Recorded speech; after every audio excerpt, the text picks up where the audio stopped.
throw in a lithium aluminum hydride, that is going to react with this carbonyl instead of the ester.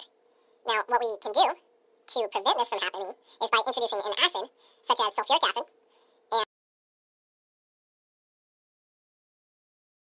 Hi guys, my name is Hunter, and today I'm going...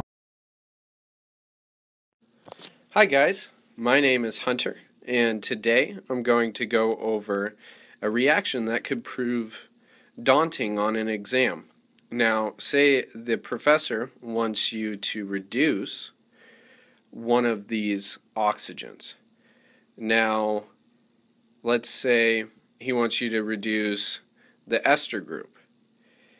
If you throw in a lithium aluminum hydride, that is going to react with this carbonyl instead of the ester.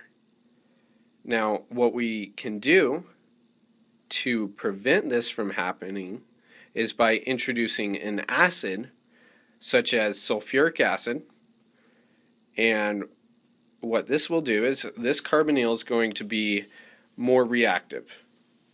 Okay? So its lone pairs will then attack the H positive, shown here, and make sure when we're doing this, we're going from an electron to a positive, so a negative to a positive.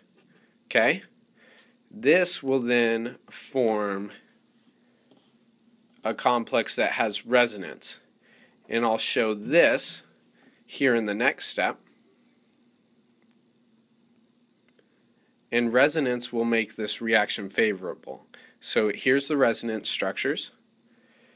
Up above is the double bonded oxygen, which has a positive on the oxygen. Now, the double bond can then push its electrons up to the oxygen, moving the positive to the carbon, or forming a tertiary carbocation.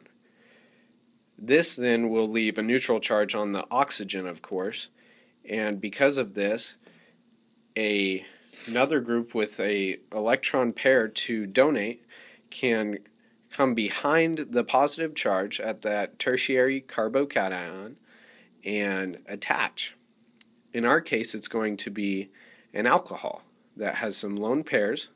These lone pairs will then come through, attack in the back, forming a tetrahedral complex. This then will look like this, and the oxygen will have a positive charge on it. So we'll have a base. This can be an alcohol, some lone pair that's willing to tear off a hydrogen floating around in solution. It's going to come in, attack that hydrogen, and then the bond will push its electrons to the oxygen, forming a neutral charge.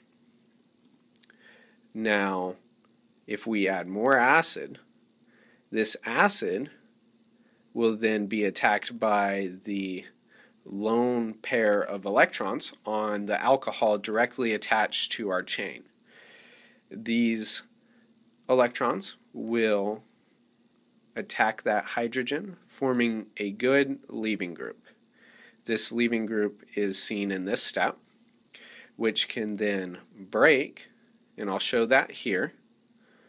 So the bond's going to break, pushing the electrons up, and that will neutralize the charge on the oxygen, and then form a positive charge on the carbon. So this positive charge, seen here, has resonance. And this is important because, like I said earlier, it makes it more favorable.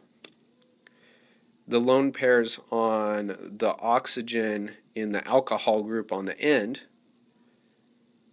can then attack, but I'm going to show the resonance first. So the electron pair on the oxygen can then push down and form a double bond.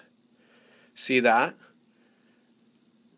Now here we have our positive charge on the carbon. The alcohol will come through, and its electron pair will attack the positive charge, forming a cyclic compound, but we still don't have a neutral charge in solution. This charge is still on the oxygen. The oxygen can then have its hydrogen attacked by a base, which can be one of those alcohols floating around. The base will come in, and its lone pair of electrons are going to attack the hydrogen, and then it's going to push its electrons down to the oxygen. This then results in a neutral cyclic acetal. The ester can then now be reduced to an alcohol instead of the carbonyl being reduced, so we'll use lithium aluminum hydride. That will turn the ester into an alcohol and leave the acetal unaffected. Now, this acetal can then be regenerated into a carbonyl by the addition of water and acid. Thank you for joining.